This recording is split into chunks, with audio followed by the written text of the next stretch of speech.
Galera, acompanhar aqui o Ibovespa e o dólar recua após CPI forte nos Estados Unidos. Tirou o dólar um pouquinho da zona de conforto, fez com que ele perdesse mínimas e fosse trabalhar próximo de máximas. Mas depois o mercado voltou a se estabilizar e a gente perdeu essa característica direcional.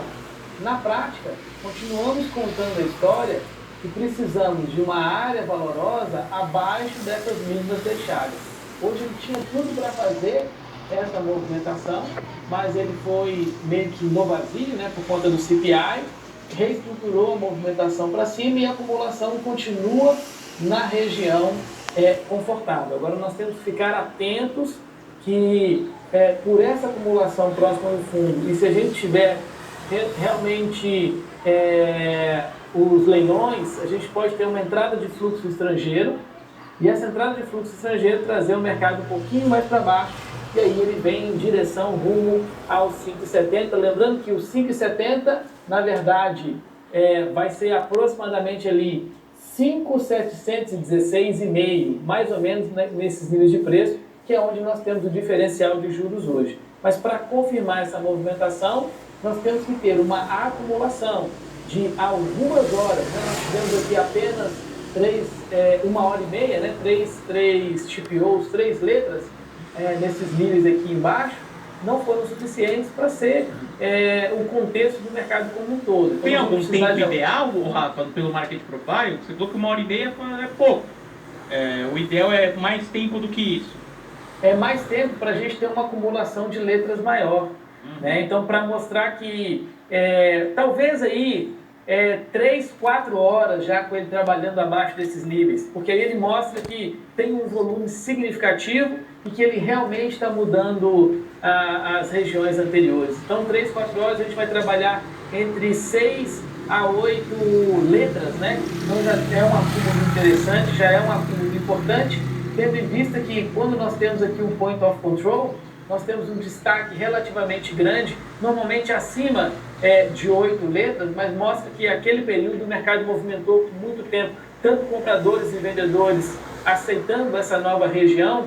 Então eu acredito que ser 3 a 4 horas trabalhando abaixo desses níveis de preço que a gente está vendo aqui, do 72, por exemplo, que é a Value Area Low, que a gente chama aqui no Profile, já seja algo interessante para mostrar uma potencial continuidade aí do movimento, né? Isso me deixa um pouco empolgado, porque hoje nós tínhamos tudo para fazer o movimento para cima e ele não conseguiu se sustentar nesse movimento para cima, né? Então quer dizer que esse fluxo estrangeiro está interessante, o mercado está com esse viés, essa visão vendedora, e eu acredito que é questão de tempo para a gente romper esses níveis de preço. Então vamos ver se amanhã e sexta-feira se confirma mesmo esse direcional. E aí é por conta desse movimento hoje. Apesar da gente ver um movimento lateralizado, a expectativa era um movimento para cima. Como isso não corresponde, mostra a força vendedora, mostra que o vendedor ainda está dominando o mercado, né? Então vou ficar atento e acreditar que essa necessidade vendedora ainda persista, e aí ele vem fazendo esse movimento para baixo. Medina? Entendi, Rafa, legal. Vamos dar uma olhadinha também no índice futuro. Vencimento, né, de opções sobre o Ibov hoje, até esse índice está com uma queda bem forte. Quando a gente olha até o exterior, né, a queda do Ibovespa ela é mais forte, do índice futuro também, o Rafa. Tem muito a ver também com esse vencimento de opções. Pelo Market Profile, o que você enxerga? E a rolagem também, né, onde nós esquecemos de contextualizar essa movimentação prática. Aqui nós estamos vendo aqui o índice put, que é o ativo perpétuo, mas na prática o pessoal está operando o contrato J. Trazendo uma referência anterior, eu vou tirar a linha e vai dar para a gente contar uma história muito legal. Quando eu tiro essa linha, tiro esse zoom, só um minutinho, tirei a linha e tirei o zoom, e vou traçar uma referência aonde que mostra que o mercado realmente foi rompido, e nós falamos que ele poderia seguir uma movimentação direcional, né, e ter uma referência mais ou menos aqui, e outra mais ou menos lá próximo do topo, ou até um pouquinho mais abaixo do topo, mostrando que a gente tem essa possível parada do mercado, ou então até aqui, ó, no point of control, né, mostrando que ele pode continuar o movimento de alta, mas aqui ele tem essas duas referências e talvez não evoluir muito.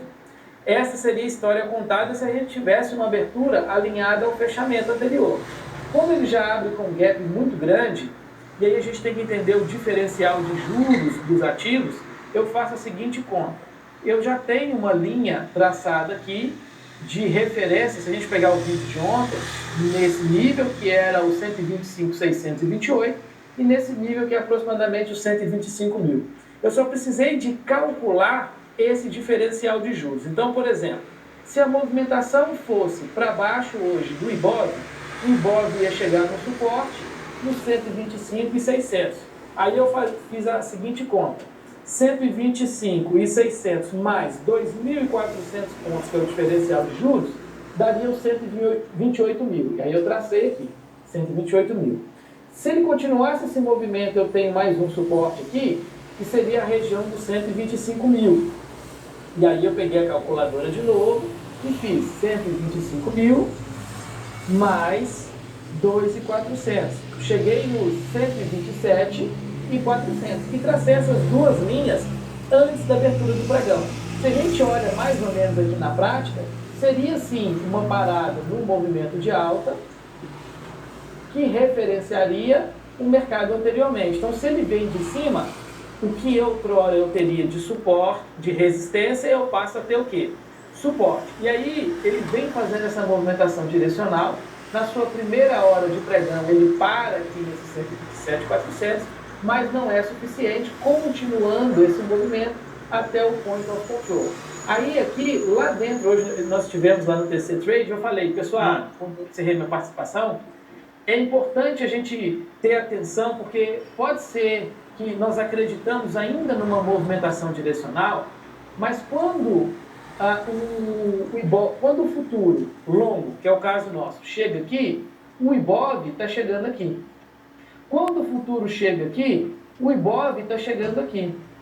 E a próxima referência para baixo é proporcional àquilo que nós tínhamos também anteriormente, né? Que seria mais ou menos essa continuação.